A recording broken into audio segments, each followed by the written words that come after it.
नमस्कार दोस्तों। आज मैं आपको सुनाने जा रही हूँ। जब एक मॉडर्न लड़की की शादी काले लड़के से हुई तो लड़की ने किया कुछ ऐसा कि सबके होश ठिकाने आ गए। अब मेरे लिए भी लड़की देख लो। अब तो रज्जो की भी शादी हो चुकी है। इस घर में बस अब मैं ही बचा हुआ हूँ जिसकी शादी नहीं हुई है। 30 का हो गया हूँ लेकिन अब तक कुबारा हूँ। मोहल्ले की लड़की तो छोड़िए, औरतें भी मेरे कुबारेपन के लिए मुझे चिढ़ाती हैं। हाँ भाई, वो सब तो ठीक है, लेकिन हमने जितनी भी लड़कियों को तुमसे मिलवाया सबने तुम्हारे कालेपन के लिए तुम्हें रिजेक्ट कर दिया। अब इसमें भला हम क्या कर सकते हैं? बड़े भैया मुंह बनाते हुए बोले, मेरा नाम जय है और जैसा कि आप लोगों ने सुना कि मुझे शादी करनी है और वो भी जल्द से जल्द, क्योंकि दुनिया के बाकी काले लड़कों की तरह मुझे भी कोई बाप अपनी बेटी देने को तैयार नहीं है। बचपन से ही इस काले कलूटी चेहरे ने मेरा जीना हराम कर रखा था। मेरे क्लास की लड़कियां मुझे कालियां कालियां कहकर चिढ़ाती थी। जवानी आते आते मैं इतना तो समझ चुका था कि कोई भी लड़की खुद की मर्जी से मुझसे शादी ही नहीं करेगी। इसलिए मैंने घर वालों को मेरे लिए लड़की देखने को कहा, लेकिन मुझे वहां भी निराशा ही हाथ लगी। बोरी और सुंदर लड़कियां तो छोड़ो, सावली लड़कियों को भी खुद के लिए गोरा चिट्टा हैंडसम लड़का चाहिए था। ऐसी बात नहीं है कि मैंने खुद को गोरा करने की कोशिश नहीं की। हजारों नुस्खे अपनाए, लेकिन मेरी काली चमड़ी भी मेरी बुरी किस्मत की ही तरह ढीठ निकली। उसने मेरा पीछा नहीं छोड़ा। अब तो मेरे पास एक ही रास्ता था और वो था रईस आदमी बनने का, क्योंकि पैसा ही वो चीज़ है जो बदसूरत से बदसूरत इंसान को भी हैंडसम बना सकती है। लेकिन मैं वहाँ भी फेल हो गया था, क्योंकि मैंने बहुत कोशिश की लेकिन कोई भी सरकारी नौकरी मुझे नहीं मिली। हार कर मैंने अपनी फैमिली बिजनेस यानी कि हलवाई का ही काम शुरू कर दिया और इस उम्मीद में आस लगाए बैठा रहा कि एक न एक दिन मेरी किस्मत भी पलटेगी और एक सुंदर सी लड़की मेरे भी जीवन में आएगी। वैसे भी मेरे परिवार में एक मैं ही अकेला कुंवारा बचा हुआ था। बड़े भैया थोड़े सावले थे, लेकिन उन्हें उनकी संगनी मिल गई और उन्होंने 2 बच्चों के साथ अपने गृहस्थी की गाड़ी पटरी पर ला दी थी। एक छोटी बहन थी जिसकी हाल ही में ही शादी हो गई थी। मेरे माँ बाप के साथ साथ मेरे दादा दादी भी हैं जिनका रोमांस अभी तक नहीं गया। जब भी मैं अपने परिवार की इन जोड़ियों को देखता हूँ तो सोचता हूँ कि भगवान मेरी भी जल्दी ही ऐसी एक प्यारी सी जोड़ी बना दे। आखिर कब तक मैं कढ़ाई में जलेबियाँ बनाता रहूँगा? एक रोज मैं कढ़ाई से जलेबियाँ निकाल कर उसे चाशनी में डाल ही रहा था कि मैंने देखा एक बड़ा सा पैर सामने की ऑटो से बाहर निकला और हमारी दुकान की तरफ आने लगा। मैंने नज़र उठाकर देखा तो देखता हूँ कि एक बहुत ही मोटी सी लड़की, गोरा बेदाग गोल मटोल चेहरा, शरीर में चारों तरफ से चर्बी लटक रही थी। दोनों पैर तो सुमो पहलवान की तरह मोटे मोटे थे। एक शब्द में कहूँ तो और पूरी चर्बी की दुकान लग रही थी। उसे देख मेरी हंसी छूट गई, लेकिन मैं हंसी को दबाते हुए बोला, कही आपको क्या चाहिए? उसने मुझे घूर कर देखा। वो मुझे मुस्कुराते हुए देखकर चिढ़ गई और बोली, पहले दुकानदार को बुलाओ, मैं नौकरों से बात नहीं करती हूँ, मुझे भी ताव आ गया है। मैं बोला, मेरी शक्ल बस नौकरों वाली है, लेकिन मैं ही इस दुकान का मालिक हूँ, समझी? बोलो क्या चाहिए? मिर्ची लगी ना? वैसे भी मुझे भी लगी जब तुम मुझे देखकर मुस्करी मार रहे थे, समझे? जिनके खुद के घर कांच के हो वो दूसरों के घर पर पत्थर नहीं फेंका करते। उसके मुंह से वो बात सुन करके मुझे बुरा तो लगा, लेकिन ये भी समझ में आ गया कि वो जो भी कह रही है वह सच है। वो भी उसी दर से गुजर रही थी जिस दर से मैं गुजर रहा था। मैंने अपने कान को पकड़ते हुए कहा, सॉरी, मुझे तुम्हें देखकर ये मुस्कुराना नहीं चाहिए था। छोड़िए, कहिए आपको क्या चाहिए? उसने मेरी तरफ आंखें तैराते हुए देखा और बोली, मुझे तुम 5 समोसे और 1.25 किलो जलेबी तोल दो। मैं समोसे और जलेबी दे ही रहा था कि उसी वक्त पिताजी वहां पर पहुंच गए और जैसे उनकी नज़र उस लड़की पर पड़ी तो उन्होंने कहा, अरे तुम तो वो शर्मा जी की बेटी नेहा हो ना? बचपन में तुम्हें देखा था। हाँ हाँ, तुम अक्सर अपने पापा के साथ दुकान पर आती थी। बहुत सालों बाद दिखाई दी हो। मैंने सुना था कि तुम्हारे पापा ने तुम्हें विदेश भेज दिया था पढ़ने के लिए।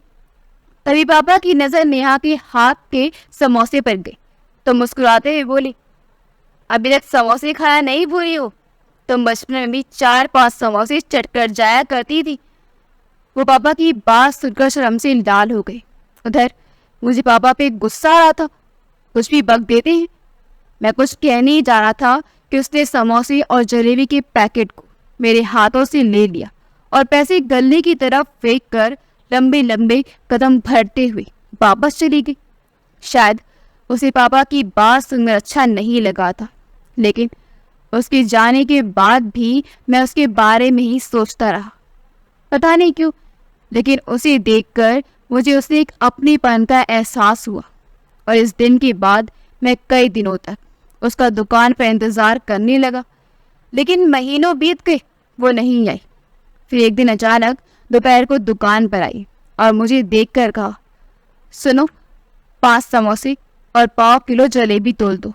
मैं उससे कुछ बात करना चाहता था, लेकिन उसे मुझसे इस तरह बात करते देख मेरी हिम्मत नहीं हुई और मैंने तुरंत उसके कहे अनुसार समोसे और जलेबी तोल कर उसे दे दिए। उसने पिछली बार की ही तरह समोसे को पैकेट लेकर पैसे गले की तरफ फेंक कर चलती बनी। मुझे उसके इस बर्ताव पर गुस्सा आया और मन ही मन बड़बड़ाते हुए बोला, बड़े घर की बेटी है, इसलिए इतना रुबाब है। उसके बाद से वो हफ्ते में 3-4 बार हमारी दुकान पर आती और वही रोज के समोसे और जलेबी लेकर के चली जाती। एक दिन रात के वक्त में दुकान बंद करके निकलने ही वाला था कि मैंने देखा कि नेहा आपने कुछ मॉडर्न सहेलियों के साथ मेरी दुकान पर आ पहुंची और नेहा और उसकी सहेलियों ने छोटे छोटे कपड़े पहने हुए थे, लेकिन नेहा को छोड़कर बाकी सभी लड़कियां काठी की तरह पतली पतली थी और उनकी चाल ढाल से लग रहा था कि उन्होंने भी पी रखी थी। तभी नेहा बोली, girls, you know is mister Kalia, ये बहुत ही अच्छे समोसे और जलेबी बनाते हैं। यू विल लव हिज समोसे और जलेबी। इतना सुनना था कि उसके साथ वो सारी लड़कियां मुझे देखकर हंसने लगी और एक साथ चिल्लाने लगी, कालिया कालिया। मुझे गुस्सा तो बहुत आया, लेकिन मैं उनके मुंह नहीं लगना चाहता था क्योंकि मुझे पता था कि ये अभी होश में नहीं है। मैं उन सबको इग्नोर करके दुकान के शटर को नीचे गिराने लगा कि तभी नेहा ने शटर को बीच में ही रोक लिया और बोली, तुम अभी दुकान बंद नहीं कर सकती। पहले तुम हम सबको अपनी दुकान के समोसे और जलेबी खिलाओ। मुझे गुस्सा तो बहुत आ रहा था, लेकिन मैं ठहरा पतला दुबला इंसान और वो ठहरी सूमो पहलवान। अगर वो चाहती तो मुझे शटर सहित ऊपर उठा लेती। मैं गुस्से के घूंट को पीते हुए शटर को खोल दिया और उनसे अंदर आने को कहा, लेकिन दुकान में सिर्फ 5-6 समोसे बचे थे और कुछ मिठाइयाँ। मेरी दुकान में जो कुछ भी बचा हुआ समोसा और मिठाइयाँ बची थी उन सब लोगों के सामने परोस दी। मैंने देखा कि नेहा अकेले ही सारे समोसे चट कर गई और मिठाइयों को अपनी सहेलियों को दे दिया, लेकिन उसकी सहेलियाँ उसकी तरह भुक्कड़ नहीं थी। उनका पेट तो एक एक मिठाई से भर गया। उनसे मैं कुछ और कहता उससे पहले ही सारी लड़कियां एक एक करके नशे की हालत में गस खाकर बेहोश होने लगी, लेकिन नेहा में अभी भी होश था। वो मेरी तरफ देख उंगली से अपनी तरफ बुलाते हुए इशारा करती है और कहती है, ए कालिया, इधर आ और बता तेरा नाम क्या है। मन में आया कि एक जोरदार थप्पड़ उसकी गालों पे रसीद कर दूं, लेकिन अपने गर्म दिमाग को ठंडा करते हुए बोला, जय ठाकुर। इतना सुनना था कि वो खिलखिलाकर हंस पड़ी और बोली, क्या सोच के तेरे बाप ने तेरा नाम जय रख दिया? तेरा नाम तेरी पर्सनैलिटी के सूट नहीं करता है। अब तो मेरा भी गुस्सा साथ में आसमान तक पहुंच गया था और मैं गुस्से में तिलमिला उठा और कुछ कहने ही जा रहा था कि धम से उसका सर टेबल पर गिर गया और उसी के साथ एक भयंकर खराटे से पूरी दुकान गूंज उठी। मेरी बात मेरे हलक में ही रह गई और मैं उसके उस मासूम से चेहरे को देखने लगा जिस पर अभी भी समोसे के टुकड़े लगे हुए थे। मेरा गुस्सा एक पल में ही गायब हो गया, क्योंकि नेहा किसी छोटे बच्चे की तरह सो रही थी। मैंने दुकान अंदर से बंद कर दी और घर में माँ को फ़ोन कर दिया कि मैं आज रात घर नहीं आऊँगा। सारी रात में नेहा के सामने बैठा रहा और उसे निहारता रहा। नेहा को देखते देखते पता नहीं कब मेरी भी आंख लग गई और सुबह मेरी नींद किसी के बलवान हाथों के झकझोरने से खुली। मैं आंखों को मीचते हुए उठा तो देखता हूँ कि नेहा और उसकी सहेलियाँ मेरे आस पास बैठी मुझे घूर रही थी। तभी नेहा की एक सहेली बोली, ए हलवाई, शटर की चाबी कहाँ रखी है? कब से उठा रहे हैं तुमको? हमें घर भी जाना है। मैं चुपचाप उठा और अपने पैंट की जेब से चाबी निकाल कर शटर खोल दिया और उन्हें बाहर निकलते देख कर बोला, इंसान को इतनी पी पीनी चाहिए कि वो इंसान बना रहे, बाकी तो आप लोग समझदार हैं ही। नेहा ने मेरी तरफ फिर से उसी दिन की तरह आंखें तैराते हुए देखा और मुंह फुलाकर चली गई। मुझे समझ नहीं आया था कि इस मोटी को मुझसे क्या दिक्कत है। मैंने इसका क्या बिगाड़ा है कि जब भी मुझे देखती है तो फन निकाले खड़ी हो जाती है डसने के लिए। फिर सब बातों को छोड़कर मैं वापस दुकान की साफ सफाई में लग गया। कुछ ही देर में पापा दुकान पर आते हैं और मुझे देख कर के कहते हैं, रात को तो घर क्यों नहीं आया? अब हम सब रात को खाने पर इंतजार करते रहे और हमारे पड़ोसी ने बताया कि वो शर्मा की बेटी सुबह सुबह कुछ लड़कियों को साथ दुकान पर आई थी और तुम्हारे उनके साथ कहासुनी भी हो गई थी। बचपन में मैं भी हमेशा तो उसको चिढ़ाता रहता था। बचपन में मैंने चौंकते हुए पूछा, हाँ भाई, बचपन में तुझे टुन टुन कहकर चिढ़ाता था, क्योंकि बचपन में भी उसकी ढील डोल ऐसी ही थी जैसे कि अभी है। पापा बोले। अब मुझे याद आया कि बचपन में एक मोटी लड़की हमेशा हमारी दुकान पर आती थी और मैं उसका बहुत मजाक उड़ाया करता था, लेकिन मुझे ये नहीं पता था कि शर्मा जी की बेटी है, क्योंकि जब भी मेरी उससे मुलाकात हुई मैंने उसे अकेले ही दुकान भी पाया था। मुझे याद है कि बचपन में मेरे दोस्त और मैं उसे मिलकर खूब चिढ़ाते थे। शायद इसी वजह से कुछ दिनों बाद उसने हमारी दुकान पर आना भी बंद कर दिया था, लेकिन बचपन में भी तो उतनी ही गुस्सेल थी जितनी कि आज है। कई बार तो अकेले ही हम लड़कों से भिड़ जाया करती थी। अब समझ में आया मुझे कि आखिर क्यों जब भी मुझे वो देखती है तो मुंह फुला लेती है। वो आज तक मुझे नहीं भूली है और ना ही मेरे द्वारा कहे उन शब्दों को जिन्हें मैं उसे चिढ़ाने के लिए इस्तेमाल करता था। लेकिन बचपन में तो वो मुझे कालिया कालिया कहकर चिढ़ाती थी, लेकिन मैं बचपन की नादानियों को कब कब भूल चुका था। खैर, मैंने मन ही मन निश्चय किया कि उसे अपने बचपन की नादानियों की माफ़ी मांगूंगा। उस दिन के बाद मैंने फिर उसे नहीं देखा। मैं कई बार उसकी बिल्डिंग के चक्कर भी काटे, लेकिन वो नहीं दिखी। उस घटना को बीते आज महीनों बीत गए थे। मैं भी उसे भूलकर वापस अपने जीवन में व्यस्त हो गया था। एक दिन मैं अपनी दुकान पर बैठा था कि मैंने देखा कि एक बुलेट धड़ाधड़ करते हुए मेरी दुकान के पास आ करके खड़ी हो गई और उसमें से एक गोरा चिट्टा लड़का, अच्छी खासी बॉडी, हीरो जैसे बाल और परफ्यूम से नहाया हुआ एक लड़का उतरता है। तभी मेरी नज़र पिछली सीट से उतरती हुई नेहा पर पड़ती है, लेकिन आज वो काफ़ी बद्दी बद्दी सी लग रही थी। नाना पतली नहीं हुई थी, लेकिन उसके कपड़े इतने टाइट थे मानो किसी मोटी सी बिल्ली को एक पतली सी पाइप में डाल दिया गया हो। लेकिन जो भी हो, बहुत ही खूबसूरत लग रही थी। वो दोनों दुकान में आकर एक चेयर पर बैठ जाते हैं और फिर वो लड़का बहुत ही बदतमीजी से सीटी बजाते हुए मुझे इशारा करके अपने पास बुलाता है। उसे ऐसा करते देखकर मेरी नज़र नेहा के चेहरे पर पड़ती है और मैं उसके चेहरे पर एक जग जीतने वाली मुस्कान को देखता हूँ। तभी बड़े भैया दुकान में आ जाते हैं और वो उस लड़की को मुझसे ऐसे बदतमीजी से पेश आते देखकर उस लड़की पर भड़क जाते हैं। ये कौन सा तरीका है ऑर्डर देने का?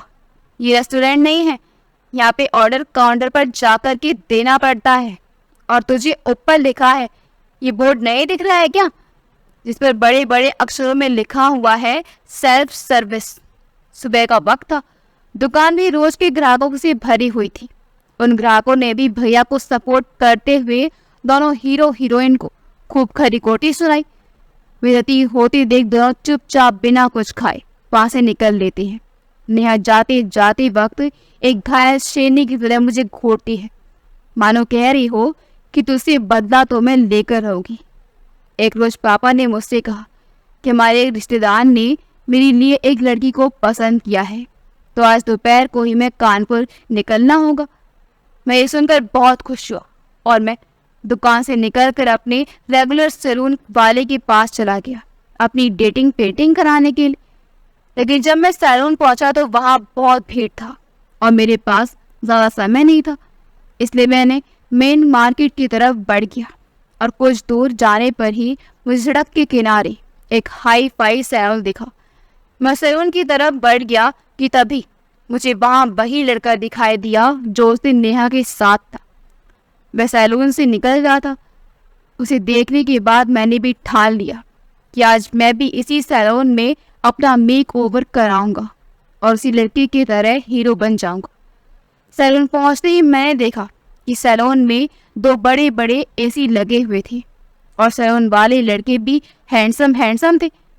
मैंने एक लड़के से बोला, भाई दुकान में जो सबसे बढ़िया वाला फेशियल हो वो वाला लगा दो। आज तो तुम मुझे किसी भी तरह से हीरो बना दो, क्योंकि बहुत दिनों बाद कोई लड़की का रिश्ता आया है मेरे लिए। खर्चे की चिंता मत करना। सैलून वाला भी दांत चिढ़ाते हुए तुरंत मुझसे कुर्सी पर बिठाया और एक डिब्बे से ढेर सारा क्रीम लेकर मेरे चेहरे पर मलने लगा और करीब आधे घंटे की विलंब पील के बाद तब उसने मुझे शीशा दिखाया तो मैंने देखा कि मेरा चेहरा पूरा लाल हो गया था।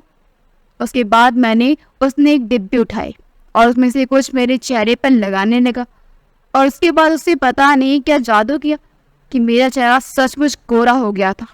और उसके बाद मेरे शरीर के हर हिस्से को जो कि लोगों को दिखाई देगा उस पर भी मेरी क्रीम पोत दी। एक बार को तो मैं खुद को शीशे में देख पहचान ही नहीं पाया कि ये मैं हूँ, लेकिन फिर मैं भी खुश था क्योंकि उसने तो मेरी काया कल्प ही बदल दिया था। मैं कालिया से हीरो नंबर 1 बन चुका था, लेकिन उसने मुझे सिर्फ एक चेतावनी दी थी कि मेकअप सिर्फ 8 घंटे के लिए है, उसके बाद उसका असली चेहरा धीरे धीरे दिखने लगेगा। मैंने उसकी बात गांठ बांधी और फिर घर की तरफ निकल पड़ा। मैंने देखा कि मोहल्ले के लोग पलट पलट कर मुझे देख रहे थे। बाहर वालों को तो छोड़ो, घर वाले भी मुझे शक की निगाहों से देख रहे थे। घर में सब मेरे लिए बदले हुए खूलियों को देखकर अचंभित भी तो हुए और साथ ही उनके चेहरे पर एक मुस्कान दिखाई दे रही थी कि आज उनके लड़की को कोई लड़की उसके कालेपन के लिए रिजेक्ट नहीं करेगी। उसके बाद हम सब यानी कि दादा दादी को छोड़कर घर के सभी सदस्य अपने उस रिश्तेदार के घर के लिए रवाना हो गए। 2 घंटे के लंबे सफर के बाद हमारा परिवार लड़की के उन रिश्तेदारों के घर पहुंच गया। मैंने देखा कि लड़की वाले हमसे भी पहले वहां पहुंच चुके थे और हमारा इंतजार कर रहे थे। उसके बाद शुरू हुआ सवालों का सिलसिला, जैसे बेटा काम क्या करते हो, कहाँ तक पढ़े हो, सैलरी कितनी है, वगैरह वगैरह। लेकिन अब उन्हें पता चला कि मैं हलवाई की दुकान चलाता हूँ तो लड़की के भाई ने नाक सिकोड़ ली। मुझे उसके चेहरे पर साफ साफ असंतुष्ट दिखाई दे रहा था, लेकिन लड़के के माँ बाप को मेरे इस प्रोफेशन से कोई दिक्कत नहीं दिखाई दी। कुछ देर बाद लड़की भी हाथों में चाय की ट्रे लेकर आई और चाय मेरे सामने रखकर मेरे सामने बैठ गई। लड़की दिखने में सावली थी, लेकिन उसके नाक नक्श बहुत सुंदर थे। लड़की के हाव भाव से लग रहा था कि उसे भी मैं पसंद था। मैं मन ही मन सोच रहा था कि व्यास सैलून की क्रीम काम कर गई है, लेकिन तभी एक अप्रत्याशित घटना घटी। मैंने देखा कि बाजू के कमरे से नेहा निकल रही है और जैसी उसकी नज़र मुझ पर पड़ी तो वो चौंक गई।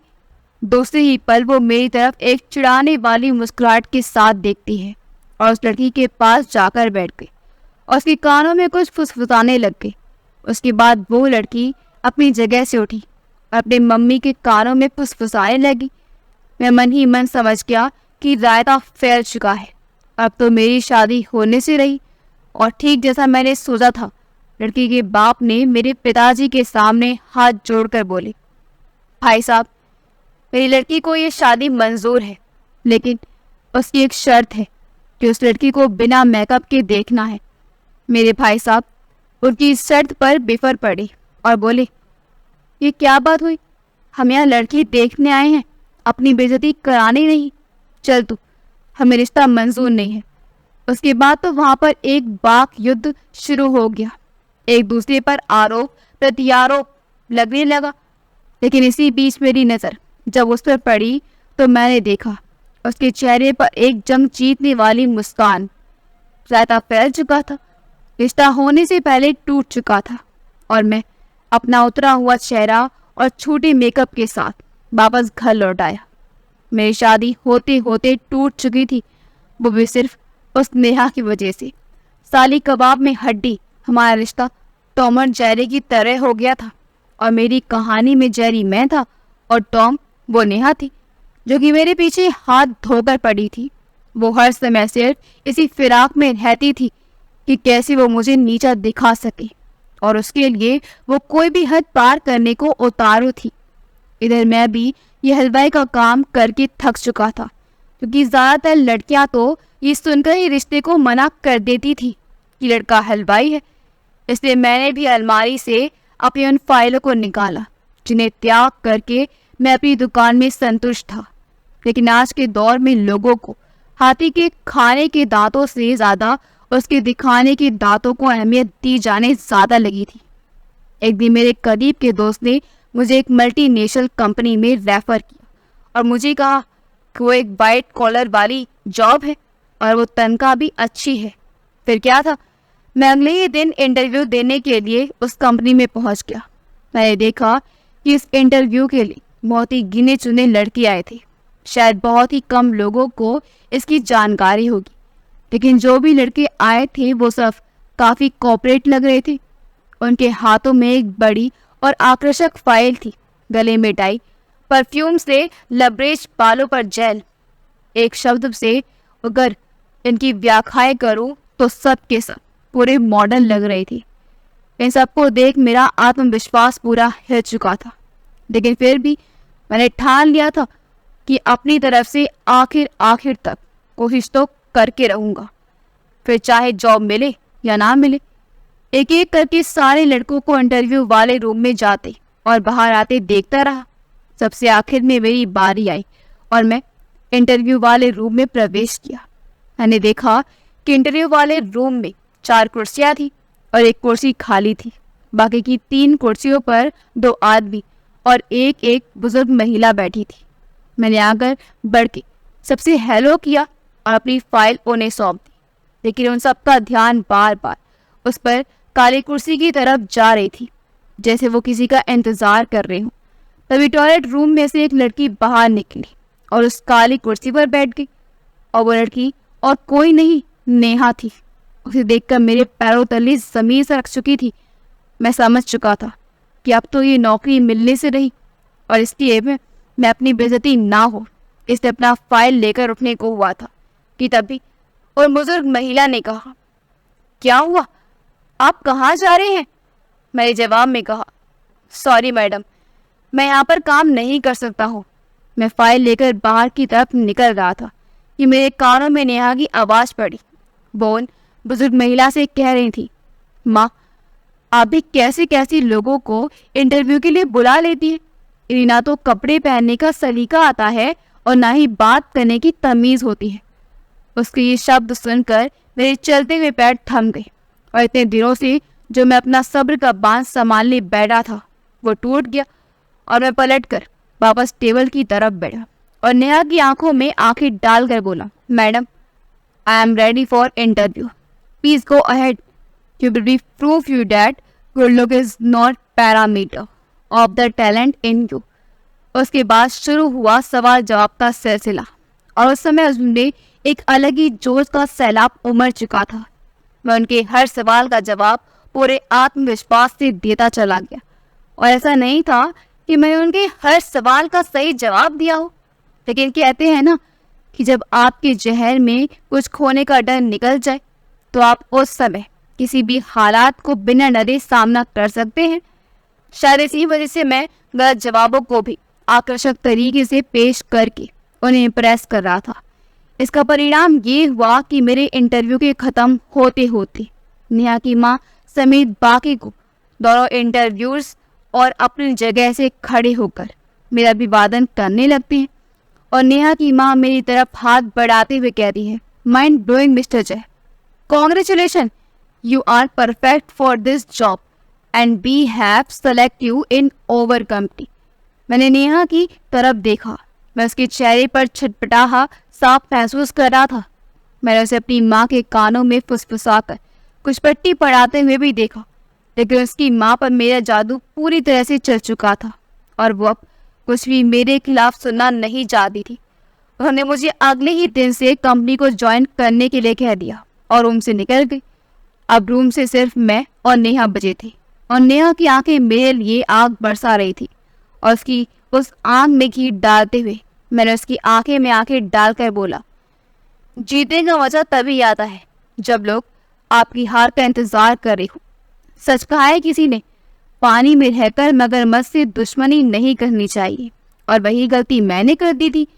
इंटरव्यू के दिन तो मैंने उसके सामने बड़े बड़े डायलॉग मारे थे और ऐसा करके मैंने अपने ही पैर पर कुल्हाड़ी मार ली थी, क्योंकि जिस दिन से मैंने उसकी कंपनी ज्वाइन की मानो मेरी साढ़े साथी शुरू हो गई हो। जिस तरह कोई सास अपनी बहू के हर काम में नुक्स निकालती रहती है और ताना मारती रहती है, उसी तरह से वो मेरे हर काम में कोई ना कोई गलती निकालती रहती थी और पूरे ऑफिस के सामने मेरी बेइज्जती भी करती थी। छोटी से छोटी गलती को भी इतना बड़ा चढ़ाकर बताती थी कि मानो उस गलती को वजह से उस कंपनी बंद हो जाएगी। मैं रोज की रोज उसके टॉर्चर से परेशान हो गया था और अब तक वो कंपनी छोड़ भी देता, लेकिन बार बार मुझे नेहा की माँ रोक लेती थी। सिर्फ वही एक इकलौती इंसान थी जिसकी वजह से मैं अब तक उस कंपनी में टिका हुआ था। एक बात और थी, मैंने कभी भी नेहा के पिताजी को नहीं देखा था कंपनी में आते हुए। कभी कभी सोचता था कि नेहा की माँ से पूछो, लेकिन कभी हिम्मत नहीं हुई। एक दिन मैं ऑफिस से निकल ही रहा था कि सामने से नेहा की माँ गरिमा, जो बेसमेंट की कार निकाल रही थी, उन्होंने मुझे देखकर रोककर मुझे अंदर आने को कहा। मैंने उनसे कहा कि मैं चला जाऊंगा, लेकिन वो जिद करके मुझे कार में बिठा ली। हम दोनों ही कुछ देर तक शांत बैठे रहे।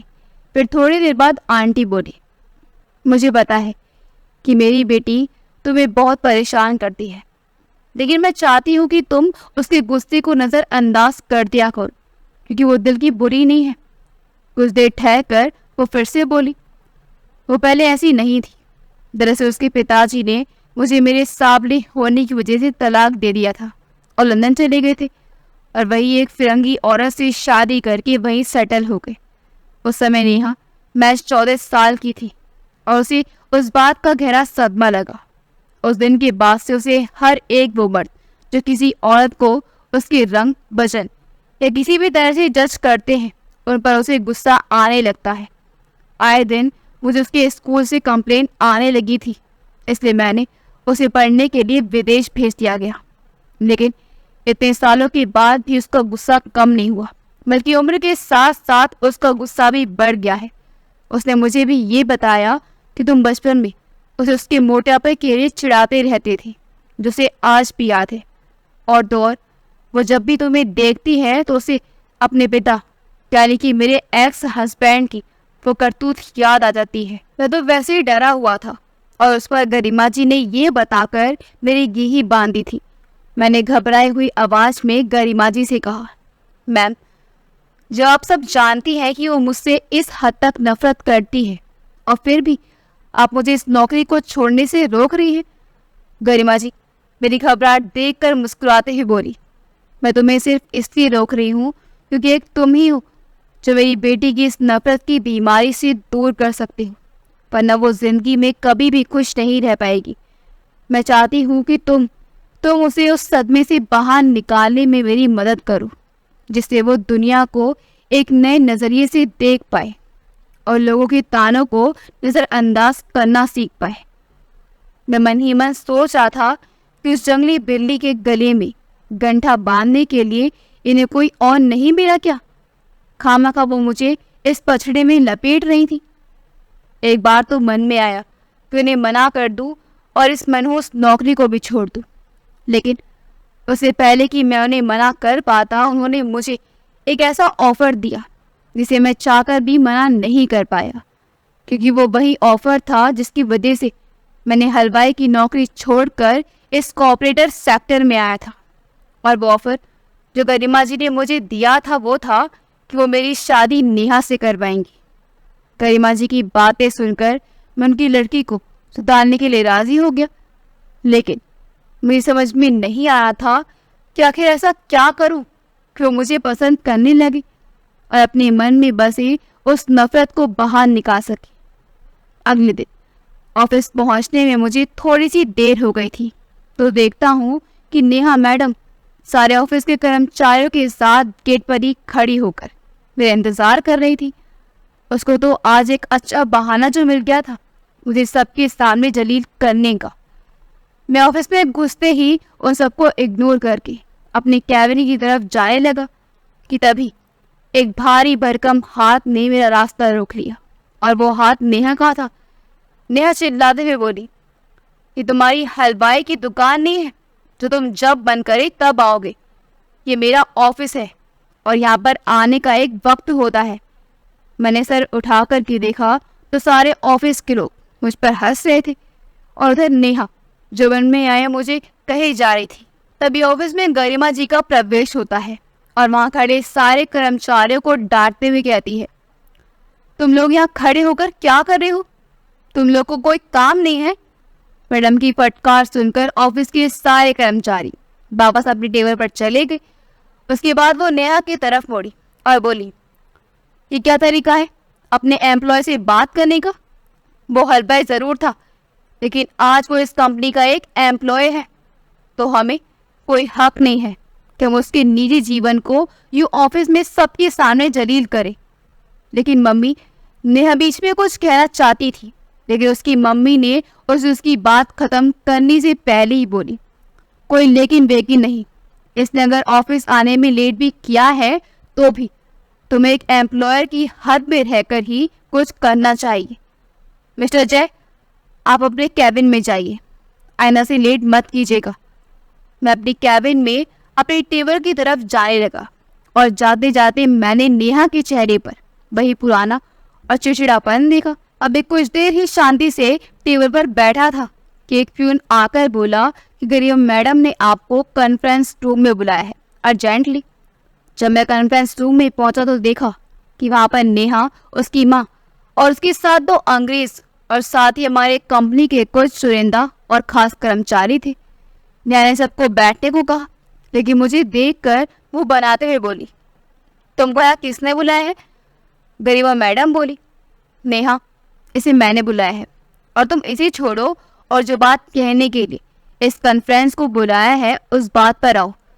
नेहा ने एक बार फिर से बुरा सा मुंह बनाकर मेरी तरफ देखती है और फिर मीटिंग को शुरू करते हुए बोली, ये कॉन्फ्रेंस हमने आप सभी से एक अहम सलाह लेने के लिए बुलाई है, क्योंकि मिस्टर रॉबर्ट्स और उनके बेटे मिस्टर रॉबर्ट जूनियर ने हमारी कंपनी में अपने पैसे इन्वेस्ट करने के लिए तैयार है, जिससे कि हमारी कंपनी एक रीजनल कंपनी से एक मल्टीनेशनल कंपनी में तब्दील हो जाएगी, और यहाँ तक कि वो कंपनी में भी हमारे शेयर्स को ज़्यादा रखेंगी और ओनरशिप भी हमारी रहेगी।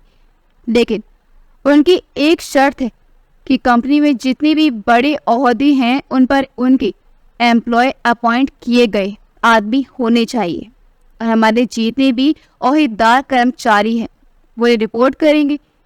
लेकिन आप लोगों को परेशान होने की ज़रूरत नहीं है, क्योंकि आपकी सैलरी वही रहेगी, सिर्फ आपका वर्कलोड कम हो जाएगा। इतना सुनना था कि हमारी कंपनी के जितने भी बड़े ओहदेदार कर्मचारी थे उनके मन में तो लड्डू फूटने लगे और वो आपस में खुसर फुसर करने लगे। इसके बाद जो हमारे कंपनी के हेड और हेड ऑफ डिपार्टमेंट थे वह बोली, मैडम, हमें आपके इस फैसले से कोई दिक्कत नहीं है। अगर कंपनी ग्रो करेगी तो इसमें भी आगे चल करके हमारा ही फायदा है। मैं बाकी सभी कर्मचारियों की तरफ से आपके इस फैसले को सपोर्ट करता हूँ। उसके बाद सब तालियां बजाने लगते हैं, लेकिन मैं चुपचाप खड़ा था, क्योंकि मुझे उनकी इस डील में कुछ धांधली महसूस हो रही थी, क्योंकि मैं एक कर्मचारी के साथ साथ खुद एक बिजनेसमैन रह चुका था। माना मेरा बिजनेस छोटा था, लेकिन इतना तो मुझे भी समझ में आ रहा था कि अगर ये अंग्रेज कंपनी के बड़े ओहदे पर बैठ गए तो एक न एक दिन ये कंपनी को पूरी तरह से टेक ओवर कर लेंगे। तभी गरिमा जी मेरी तरफ देखकर बोली, जय, तुम्हारा क्या सोचना है इस बारे में?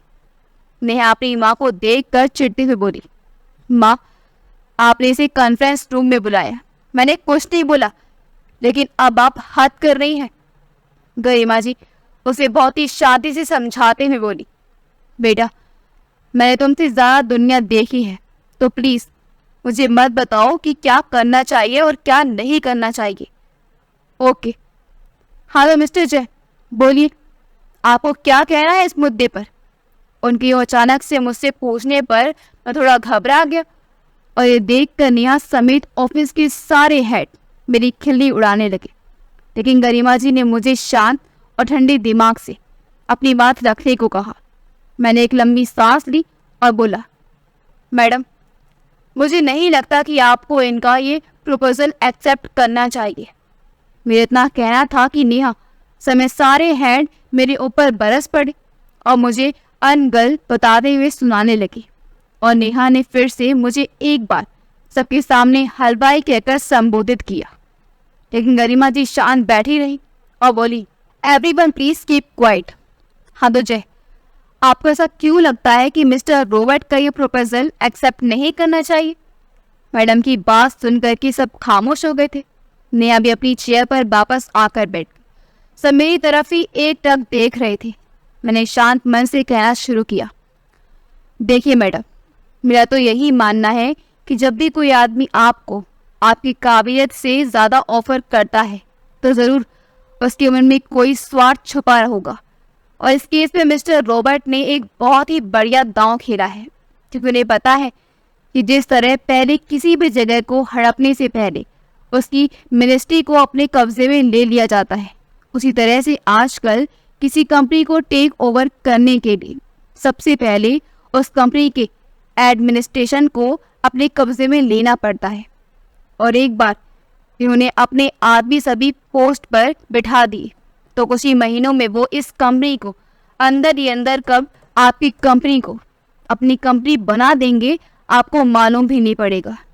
मैं इसलिए ये कह रहा हूँ क्योंकि मैंने अक्सर छोटे कारोबारियों को ये गलती करते देखा है कि वो कम सैलरी की वजह से किसी भी औपचारिकताओं को अपने दुकान में या कंपनी में रख लेते हैं और उसे हर वो छूट दे देते हैं जो मालिक का होता है। और धीरे धीरे वो आदमी उस कारोबार को समझकर खुद ही कारोबारी बन जाता है और वो आदमी जिसने उसे काम दिया था उसकी कंपनी ठप हो जाती है। बाकी आप लोग जो उचित समझे। मेरी बात खत्म होते ही मैंने देखा कि सभी एक खामोशी से मेरी तरफ देख रहे थे, यहाँ तक कि नेहा भी मेरी तरफ ध्यान से देख रही थी। फिर गरिमा जी अपनी चेयर से उठी और फिर हम सबको संबोधित करते हुए बोली, वेल डन मिस्टर जय, नाइस। अच्छा, तो आप सबने जय की बात को सुना और अब एक बार फिर से आप मुझे बताइए। उसके बाद तो जो सबसे शॉकिंग बात हुई वो ये थी कि इतने दिनों में पहली बार नेहा मुझे सपोर्ट करती दिखी और मेरी सलाह को ही सही कहा और उसकी देखा देखी बाकी सभी ने भी मेरी कही बातों को ही अच्छा निर्णय बताया। उसके बाद गरिमा जी ने मिस्टर रॉबर्ट की तरफ मुड़ी और उन्हें कहा, sorry mister Roberts, can not expect your proposal with your terms and condition. If you want, you can invest your money in other company, but with over terms and condition. उसके बाद तो mister Robert का मुंह भी उतर गया और उन्हें गरिमा जी से कहा कि उन्हें फिर से सोचने का एक मौका चाहिए। और इतना कहकर वो अपने बेटे के साथ निकल गए। और एक कॉन्फ्रेंस से निकलते ही गरिमा जी खड़ी होकर मेरे सम्मान में तालियां बजाने लगी और उसी के साथ सभी लोग भी तालियां बजाने लगे। यहाँ तक कि नेहा भी। उस कॉन्फ्रेंस मीटिंग के बाद नेहा के व्यवहार में मुझे कुछ परिवर्तन नजर आने लगा था। उस दिन के बाद से उसने मुझे परेशान करना बंद कर दिया था, लेकिन उसने खुलकर कभी भी मेरी तारीफ भी नहीं की थी। वो मुझसे एक प्रोफेशनल तरीके से पेश आती थी और बेवजह ना तो मुझसे उलझती थी और ना ही मुझ पर उसका ध्यान होता था। कभी कभी मुझे उसका वही पुराना रूप याद आने लगा था क्योंकि वो मुझे परेशान करने के ही बहाने सही, लेकिन मुझसे बात तो करती थी। शायद उसके मन में मेरे लिए सिर्फ और सिर्फ नफरत का रिश्ता था, और वो भी खत्म हो गया था। उसने मुझे बिल्कुल ही नजरअंदाज कर दिया था। उधर गरिमा जी मुझे और नेहा को मिलाने की जी तोड़ कोशिश कर रही थी।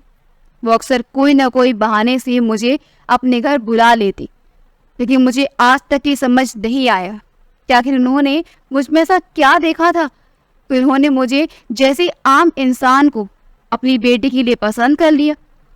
एक दिन ऑफिस में मुझे देर तक रुककर काम करना पड़ रहा था और मैं जल्दी जल्दी काम खत्म कर घर निकलना चाहता था। ऑफिस में सिर्फ मैं और दरबान ही बचे थे कि तभी मैंने देखा कि मेरे कैबिन के आगे गरिमा मैडम खड़ी थी और उनके हाथ में मेरी डेस्क पर थी। वो मुस्कुराते हुए बोली, क्या हुआ, अभी तक घर नहीं गई? मैम, आपकी बेटी ने इतना काम ही दे दिया है कि लगता है कि रात तक घर नहीं जा पाऊंगा। वैसे आप इतनी देर क्यों रुकी हैं? मैंने मैम से पूछा। कुछ नहीं, यूं उदासी भरी आवाज में बोली। नहीं मैम, कुछ तो बात है। अगर आपको बुरा ना लगे तो आप मुझसे कह सकती हैं, मैंने उन्हें तसल्ली देते हुए कहा। उसके बाद उनके अंदर का गुबार निकलकर सामने आ गया और उन्होंने अपनी तकलीफ मुझसे बयां करने लगी। आज पिछले कुछ महीनों से मैं नेहा को किसी लड़के से मिलते हुए देख रही थी, लेकिन मैंने नेहा की खुशी देखकर कभी उसके रिश्ते पर आपत्ति नहीं जताई। लेकिन पिछले हफ्ते मैंने ऑफिस आते वक्त उस लड़के को किसी और लड़की के साथ देखा। उस दिन के बाद से जब भी मैं नेहा को उस लड़के की हकीकत समझाने की कोशिश कर रही हूँ, लेकिन वो अपनी जिद पर अड़ी हुई है। उसे लगता है कि मैं उसे उस लड़के के खिलाफ भड़का रही हूँ। आज तो उसने मुझसे यह तक कह दिया कि अगर आपको आपके प्यार ने आपके सावलेपन के लिए छोड़ दिया है तो उसका मतलब ये नहीं कि मुझे भी मेरा अजय मोटी होने की वजह से छोड़ देगा। फॉर योर एंड इन्फॉर्मेशन, वो मुझसे सच्चा प्यार करता है, लेकिन मुझे उसकी उस बात का बुरा नहीं लगा। लेकिन मुझे उसकी बेहद फिक्र है। मैं नहीं चाहती कि वो भी उसी दर्द से गुजरे जिस दर्द से मैं आज तक गुजर रही हूँ। इतना कहकर वो धम से कुर्सी पर बैठ गई और सुबक सुबक कर रोने लगी। मैंने अपनी जेब से रुमाल निकालकर गरिमा जी की तरफ बढ़ा दिया और बोला, आप चिंता मत कीजिए नेहा जी को ऐसी सिचुएशन को हैंडल करना आता है। वो मेंटली बहुत ही स्ट्रांग है। फिर मैंने अपने मन में चल रहे उस कुल बुलाते प्रश्न को पूछा। मैं बहुत दिनों से मेरे मन में एक जिज्ञासा कूद रही है। अगर आप इजाज़त दें तो मैं आपसे पूछूं? गरिमा मैम बिना पल गवाए बोली। शेख, हाँ पूछो, क्या पूछना है? मैंने एक लंबी सांस लेकर और सकुचाते हुए उनसे पूछा। मैम, आपने मुझसे नेहा से शादी करने के लिए क्यों चुना, जबकि आपको तो रईस और खानदानी लोगों के घरों से रिश्ते आते होंगे? गरिमा जी मेरे प्रश्नों को सुन करके अपने सर को नीचे कर कुछ देर तक मौन बैठी रही। फिर जब उन्होंने सर को उठाया तो मैंने उनकी नम हुई आंखों को देखा और फिर उन्होंने कांपते होठों से कहा, बेटा, मैं नहीं चाहती कि जो गलती मैंने की है वही गलती मेरी बेटी भी करे। उम्र के इस पड़ाव में मुझे ये समझ आ गया है कि प्यार उससे करो जो तुमसे प्यार करता हो, उससे नहीं जिससे तुम प्यार करते हो। और मैंने तुम्हारे आंखों में मेरी बेटी के लिए वही प्यार देखा है जो कभी उस लड़के की आंखों में मैंने खुद के लिए देखा था। इतना कहकर कि वह चुपचाप धीमे कदमों के साथ ऑफिस से बाहर की तरफ निकल गई और मैं उनकी कही बातों के बारे में सोचता रह गया। और मुझे ये भी समझ आ गया था कि शादी तो मेरी भी एक न एक दिन हो ही जाएगी, लेकिन अगर प्यार ना मिला तो एक दिन मुझे भी ऐसी अपनी असफल शादी की कहानी किसी को सुनानी पड़ेगी। इस बात में कोई दो राय नहीं थी कि मुझे यहाँ पसंद थी, क्योंकि जिस दिन से मैंने उसे अपनी दुकान पर देखा था उसी दिन से ही उसने मेरे दिल में एक खास जगह बना ली थी। लेकिन मुझे ये नहीं पता था कि वो महज एक आकर्षण है, एक आकर्षण नहीं बल्कि मोहब्बत और इस मोहब्बत का एहसास मुझे तब हुआ जब मैं उसके ऑफिस में काम करने लगा था, जबकि वो हर समय मुझे ताने देने के लिए बहाने ढूंढती थी, लेकिन कहीं ना कहीं उसमें मेरे लिए कोई ना कोई फीलिंग ज़रूर थी, जिसे मैं इतने नफरत भरे माहौल में भी महसूस कर पा रहा था। लेकिन उस बी फोटक कॉन्फ्रेंस मीटिंग के बाद सब कुछ बदल गया था और तब उसने मुझे नज़रअंदाज करना शुरू कर दिया था। उस समय मुझे एक अलग सी तकलीफ महसूस होने लगी थी, मानो कोई मेरे दिल में सुइयां चुभो रहा हो। और जब नेहा की माँ ने अपनी आप बीती सुनाई तो मैंने खुद को नेहा के लाइफ में उसी लड़के की जगह पाया जिसने नेहा की माँ के लिए खुदकुशी कर ली थी। लेकिन मैं इतना भी बुजदिल नहीं था कि अपने प्यार को जैसे ही किसी आवारा के हाथों में बर्बाद हो जाने दूं। इसलिए मैंने ठान लिया कि अब मैं नेहा को मेरी अहमियत का एहसास दिलाऊंगा और उसे ये महसूस कराऊंगा कि हमारे बीच सिर्फ नफरत का ही नहीं, प्यार का भी रिश्ता हो सकता है। और उसके लिए मुझे जो भी करना पड़े वो मैं करूंगा। और उस दिन के बाद मैं नेहा के लिए हर काम को बिना किसी गलती के किए बिना झिझक करना शुरू कर दिया था, क्योंकि मैंने सुन रखा था कि नेहा को इस तरह उसके आगे पीछे काम करने वाले लोग अच्छे लगते हैं। एक तरह से मैं उसका डोर मैट बन गया था। और सच कहूँ तो मुझे उसमें भी मज़ा आ रहा था, क्योंकि हालात जैसे भी हो मुझे उसके करीब रहने का सुख प्राप्त हो रहा था, जिसमें मैं संतुष्ट था। मैंने कई बार ऑफिस के लोगों को हम दोनों के बारे में बात करते सुना था। लोगों ने हम दोनों के नाम भी दे रखा था, गुलाब जामुन। मैंने इस नाम को सुनकर जो अंदाज़ा लगाया था वो था जैसे गुलाब जामुन का रंग काला और उसका आकार गोल होता है, वैसे मुझे काले आदमी और नेहा के मोटापे को देख करके ये नाम दिया गया है। लेकिन पता नहीं क्यों मुझे ये नाम सुन करके चिढ़ नहीं होती थी, क्योंकि मजाक में ही सही लोग हमें एक नाम से जो पुकारते थे। फिर आई वो घड़ी जब मुझे नेहा को अपनी अहमियत दिखाने का अवसर मिला। दरअसल हुआ यूँ कि हमारी कंपनी के मैनेजर एक कार दुर्घटना में गंभीर रूप से घायल हो गए और डॉक्टर ने उन्हें 6 महीने के लिए बेड रेस्ट करने को कहा, क्योंकि उनकी चोट उनकी रीढ़ में लगी थी। अगले ही दिन नेहा ने एक ज़रूरी अनाउंसमेंट करवाई और वो अनाउंसमेंट थी कि हमें हमारी कंपनी में टेम्पररी मैनेजर के तौर पर एक बंदा चाहिए जो कि घायल हो चुके मैनेजर का अल्टरनेट होगा जब तक कि वो वापस ठीक होकर ना जाए। और उसके लिए जो इंटरव्यू होगा वो खुद हमारे मौजूदा मैनेजर लेंगे, वीडियो कॉन्फ्रेंसिंग के ज़रिए, वो भी 2 दिन के बाद। और अगर उस बंदे ने इस दौरान अच्छा प्रदर्शन किया तो उसे हमारे मौजूदा मैनेजर आने के बाद असिस्टेंट मैनेजर की पोस्ट दे दी जाएगी। पोस्ट के लिए अप्लाई करने के लिए क्या क्या रूल रेगुलेशन है वो आपको कल नोटिस बोर्ड पर मिल जाएंगे। इतना कहकर नेहा ने अपनी लंबी चौड़ी स्पीच ख़त्म की और उसके जाने के बाद मुझे उसकी स्पीच की पावर साफ साफ दिखने लगी थी, क्योंकि उस दिन कंपनी को सुस्त से सुस्त कर्मचारी भी किसी रोबोट की तरह काम कर रहा था। सच कहूँ तो मैं भी बहुत ही एक्साइटेड था, क्योंकि मुझे ये ऐसा मौका फिर नहीं मिलेगा उसकी नज़रों में हीरो बनने का। फिर वो दिन भी आ गया जिस दिन से मेरी ज़िंदगी की गाड़ी पटरी पे आनी शुरू हो जाएगी।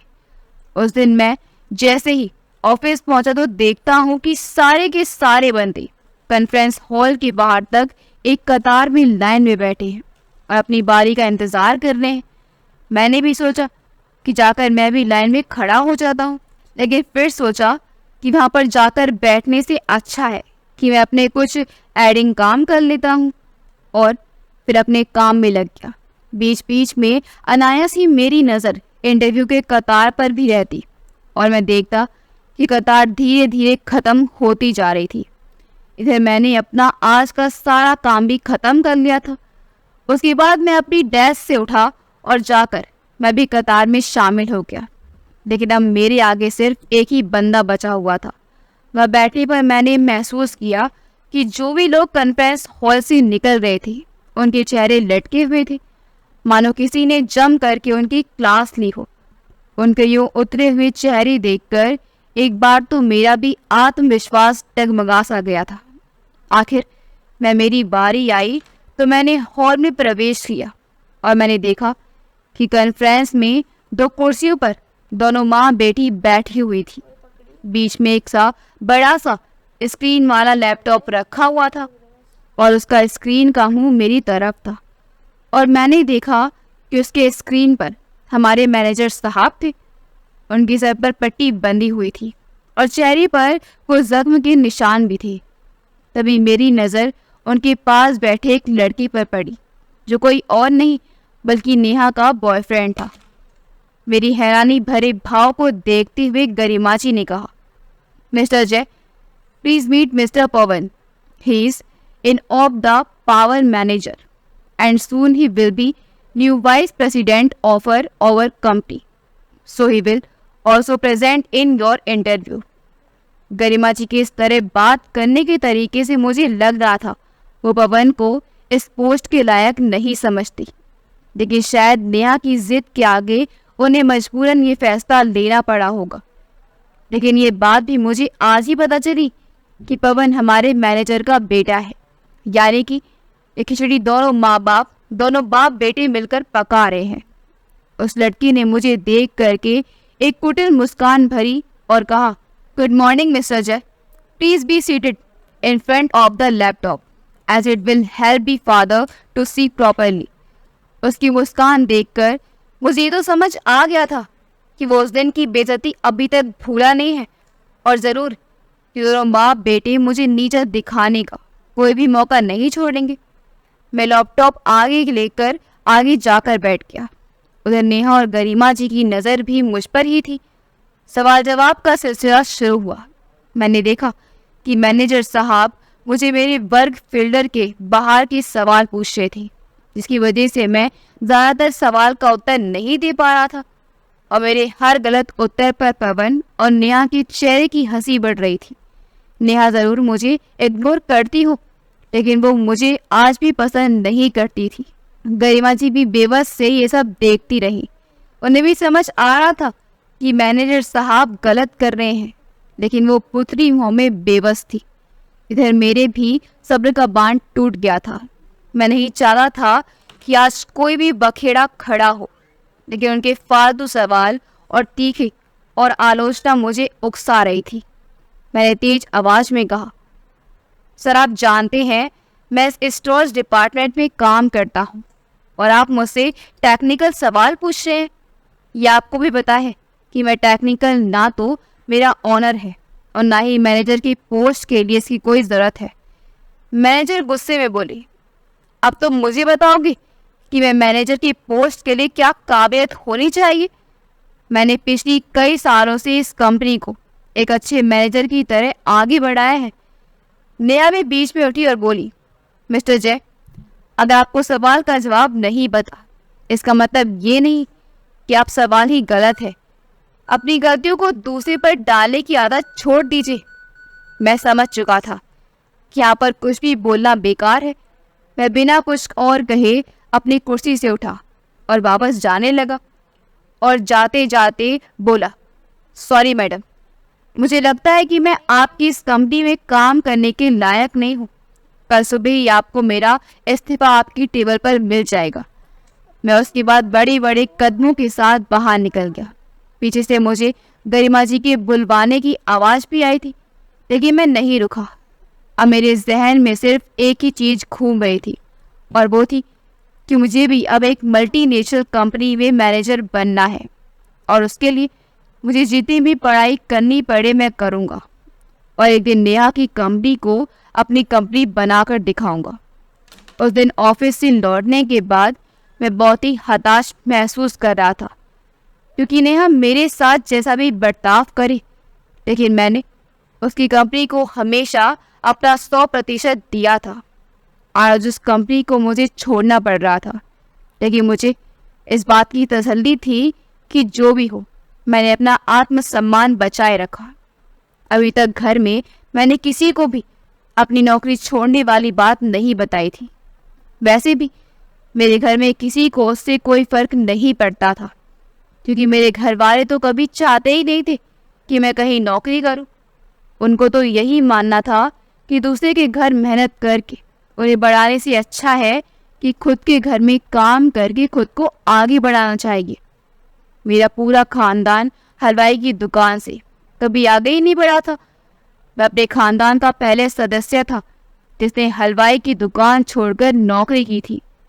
खैर, मैंने ऑफिस में हुए सारे घटनाक्रम को अपने बड़े भैया से कह सुनाया, और जैसा कि मुझे पहले से ही मालूम था कि उनको मेरी नौकरी छोड़ने से रत्ती भर भी फर्क नहीं पड़ा, उल्टा वो तो खुश हुए और कहा, चलो अच्छा हुआ, इसी बहाने तुम्हारे सर से नौकरी करने का भूत तो उतर गया। लेकिन मेरे मन में उठ रही उस इंतकाम की आग को बुझने का नाम ही नहीं रही थी, और मैं जल्द से जल्द नेहा और उसके उस लालची बॉयफ्रेंड को सबक सिखाना चाह रहा था। अगले दिन मैं सुबह जल्दी उठकर दुकान की तरफ निकल पड़ा, क्योंकि मुझे रात भर घर में एक घुटन सी महसूस हो रही थी। मैं दुकान के पास पहुंचा और शटर ओपन करने ही जा रहा था कि मैंने देखा कि मेरे कंधे पर किसी ने हाथ रखा और अंग्रेजी में कुछ कहा। मैंने पीछे पलट कर देखा तो चौंक गया, क्योंकि ये तो वही अंग्रेज था। हाँ मिस्टर रॉबर्ट, यही नाम था इनका, जिसने गरिमा जी को ऑफर दिया था कि वो उसे कंपनी की बड़ी पोस्ट पर उसके आदमियों को रखे। उसके बदले में वो नेहा को कंपनी का फाइनेंस सपोर्ट करेंगे, और मैंने उसे इस ऑफर को खिलाफत की थी, जिसकी वजह से वो डील नहीं हो पाई थी। लेकिन मैं ये सोचकर हैरत में था कि ये बंदा इतनी समय मेरे पास क्यों आया है और इसे मेरी दुकान के बारे में कैसे पता चला। मिस्टर रॉबर्ट ने मेरे भाव को देखकर कहा, इसमें चौंकने की कोई बात नहीं है। मैं तुम्हारे पास एक डील लेकर आया हूँ, जिससे कि तुम्हारा और मेरा दोनों का फायदा हो सकता है। उस दिन तुम्हारी वजह से उन्होंने मेरी डील कैंसिल कर दी थी, और अब मैं तुम्हारे ही जरिए उनको बर्बाद करना चाहता हूँ। मुझे पता है कि तुमने उनकी नौकरी क्यों छोड़ दी, लेकिन मैं तुम्हें एक मौका दे रहा हूँ मेरे साथ हाथ मिलाकर उन्हें बर्बाद करने का, और मैं तुम्हें मेरी कंपनी में मैनेजर की पोस्ट के लिए तुम्हें अपॉइंटमेंट करना चाहता हूँ। मुझे उसकी बात सुनकर समझती देर नहीं लगी कि वो एक तीर से दो शिकार करना चाहता है। पहले तो मुझे मैनेजर बनाकर नेहा की कंपनी के सारे ट्रेड सीक्रेट बता करना, और जैसे ही वो उनकी कंपनी को ओवर ट्रैक्ट करेगा और तो शायद उस दिन मुझे भी अपनी कंपनी से बेदखल कर दे। लेकिन मैं रिस्क उठाने को भी तैयार हो गया, क्योंकि मेरे जहन में अभी भी नेहा की कई हुई बातें गूंज रही थी। मैंने मिस्टर रॉबर्ट से कहा, सर मुझे आपका ये ऑफर मंजूर है, लेकिन मेरी 2 कंडीशन है।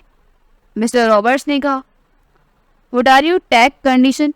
मैंने कहा, सर पहली कंडीशन है कि जब तक मैं उनकी कंपनी को टेक ओवर ना कर लूँ, आप मेरे किसी भी फैसले पर आप ओवरजेक्शन नहीं करेंगे। और मैं दूसरी शर्त ये है कि आपको मुझे नेहा की कंपनी का वाइस प्रेसिडेंट बनाना होगा। जब मैं नेहा की कंपनी को आपकी कंपनी बना दूंगा। मिस्टर रॉबर्ट्स कुछ देर सोचने के बाद मेरी तरफ हाथ बढ़ाकर बोले, मुझे तुम्हारी दोनों शर्त मंजूर है, तो ये लो मेरा विजिटिंग कार्ड, और कल मेरे ऑफिस आ जाना। Goodbye. उनके जाने के बाद मैंने दुकान के शटर को बंद करके घर चला आया और अगले दिन की तैयारी में जुट गया।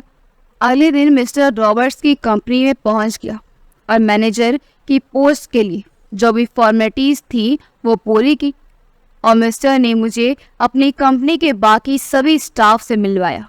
और मैंने देखा कि इनकी कंपनी के ज़्यादातर लोग विदेशी थे, थोड़े बहुत इंडियन कर्मचारी थे, वो भी सिर्फ छोटे मोटे कामों के लिए। मैं उनकी कंपनी में इकलौता इंडियन कर्मचारी था जो कि किसी बड़ी पोस्ट पर था।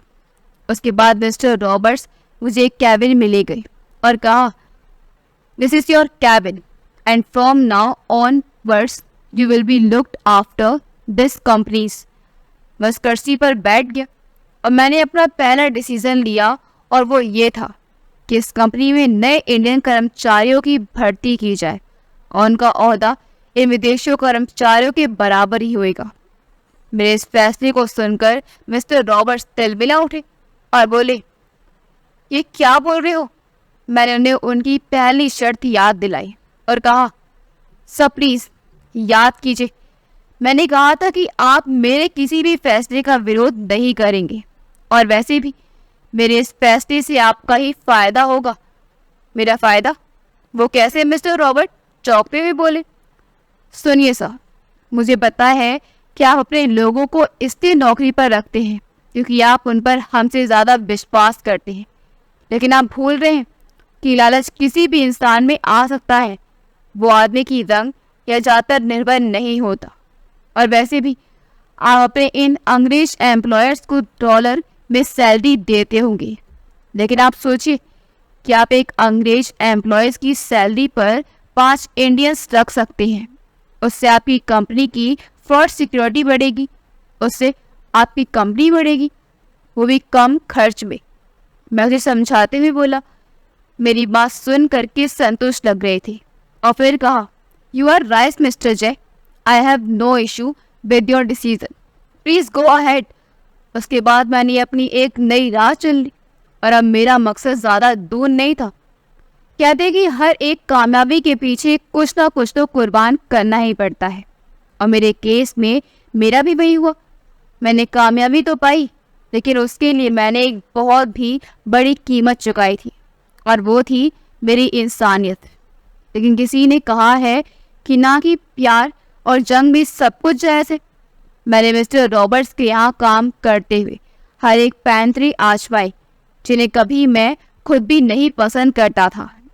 मैंने सबसे पहले तो नेहा की कंपनी के भरोसेमंद कर्मचारियों को लालच दे करके अपनी कंपनी में अपॉइंटमेंट करने लगा, जो पैसे से नहीं बिके उन्हें डराया धमकाया, जिसका नतीजा ये हुआ कि महज 1 साल के भीतर ही नेहा की कंपनी के ज़्यादातर कर्मचारी हमारी कंपनी के लिए काम करने लगे, जिसकी वजह से नेहा की कंपनी दिन ब दिन कमज़ोर होने लगी।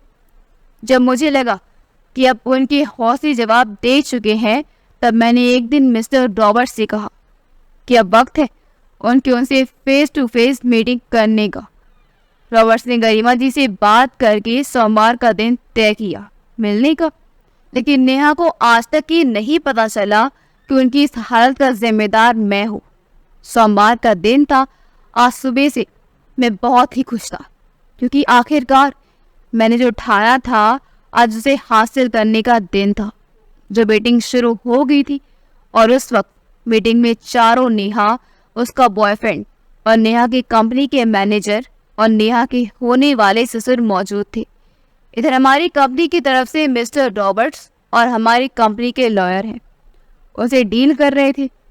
आखिरकार गरिमा जी ने हार मानकर हमारी कंपनी के अंडर काम करने को राजी हो गई, और साथ ही साथ मिस्टर रॉबर्ट्स ने उनसे ये डील भी करवाई कि सारे मैनेजिंग डायरेक्टर हमारी कंपनी के होंगे, और तो और हमारी कंपनी के शेयर से भी उनकी कंपनी से ज़्यादा होंगी। इस बात पर नेहा भड़क गई, लेकिन फिर जब उसके बॉयफ्रेंड ने डील को एक्सेप्ट करने के लिए उसे समझाया तो उसने मजबूरन उस डील को भी एक्सेप्ट कर लिया। उसके बाद हमारे लॉयर्स ने सारे कागजात को निकाल कर उनकी तरफ बढ़ा दिया और उनसे सभी कागजात पर साइन करने को कहा। गरिमा जी ने नम आंखों से सारे डॉक्यूमेंट्स पर साइन कर दिए और उसे मिस्टर रॉबर्ट्स की तरफ बढ़ा दिए। लेकिन तभी मिस्टर रॉबर्ट्स ने कहा, मैं चाहता हूँ कि डॉक्यूमेंट्स मेरी कंपनी के मैनेजर आपके हाथों से ले, क्योंकि इस डील को कराने का सारा क्रेडिट उन्हीं को जाता है। मिस्टर जय, प्लीज़ कम। उसके बाद मैं, जो कि अभी तक मीटिंग रूम के बाहर खड़ा उन सब की बातें सुन रहा था, मीटिंग रूम में प्रवेश करता हूँ और मुझे देख नेहा और नेहा के बॉयफ्रेंड का मुंह उतर जाता है और वो मुझसे नजरें चुराने लगते हैं। लेकिन मैंने गरिमा जी के चेहरे पर घृणा के भाव देखे, लेकिन पता नहीं क्यों मुझे उनके उस रिएक्शन का कोई प्रभाव नहीं पड़ रहा था। गरिमा जी किसी मूर्ति की तरह फाइल ले करके खड़ी थी, इसलिए मैंने खुद आगे बढ़कर गरिमा जी के हाथ से वो फाइल ले ली। उसके बाद मैं मैनेजर की तरफ मुड़ा और कहा, थैंक्स सर। आपने और आपके बेटे ने अगर नेहा की कन्विंस नहीं किया होता तो शायद ये डील नहीं हो पाती। और जैसा कि हमारी डील हुई थी, हमारी कंपनी आपको आपके इस योगदान के लिए 50 लाख का ट्रांसफ़र आपके अकाउंट में आज शाम तक कर देगी। मैनेजर और उसका बेटा मेरी बातें सुन करके बगले झांकने लगा और जैसा कि किसी ने उनकी चोरी पकड़ ली हो। मैंने गरिमा जी की तरफ देखा और कहा, गरिमा जी, मुझे आपसे काफ़ी हमदर्दी है, लेकिन आपकी इस हालत की जिम्मेदार आप खुद हैं, क्योंकि आपने अपनी बेटी को सब कुछ सिखाया, लेकिन उस इंसान को परखना सिखाना भूल गई। आपकी बेटी ने एक ऐसी लड़की पर भरोसा किया जिसने थोड़े से पैसे के लालच में आ करके अपनी होने वाली पत्नी के खिलाफ साजिश कर डाली। और एक बात सुन लीजिए, जो हाल आपका हुआ है वही हाल आपकी बेटी का भी होगा, क्योंकि उसने भी वही गलती की थी जो कि कभी आप अपनी जवानी में की थी। गरिमा जी बेबस और लाचार महसूस कर रही थी और धम से अपनी कुर्सी पर वापस बैठ गई। मैंने नेहा की तरफ देखकर कहा, मैंने बचपन में तुमसे जो भी कहा वो लड़कपन में कहा था, लेकिन तुमने मेरा अपमान अपने पूरे होशो हवास में किया था। तुम हमेशा से जिसके खिलाफ रही, अंत में तुमने भी वही गलती की। तुम्हें लोगों को खुद के बारे में बोलना अच्छा नहीं लगता, लेकिन तुमने भी रंग भेद किया और मुझे मेरे काले होने पर जलील किया।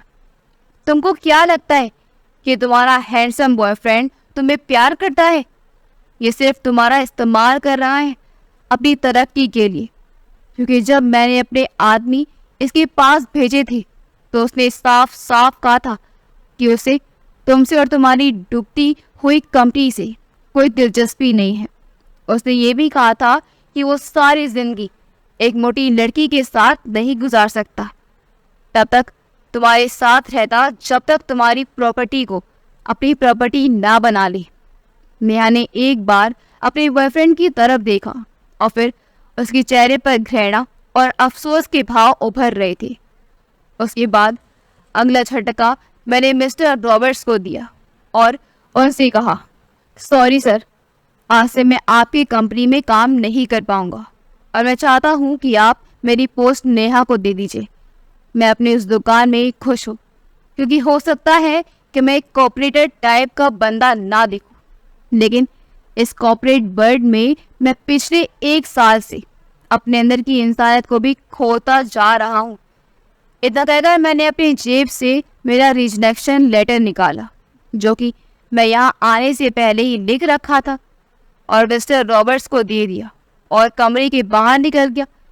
मेरे इस हरकत के से रूम में बैठे सभी लोगों का चेहरा अचरज से भर गया और कमरे में एक गहरी खामोशी छा गई थी। 3 महीने बाद मेरी मेहनत और लगन की वजह से मेरी दुकान अब बड़ी हो गई थी और साथ ही साथ मैंने कुछ आदमी भी रख लिए थे जो सारा काम करते थे, लेकिन आज तक मेरी शादी नहीं हो पाई।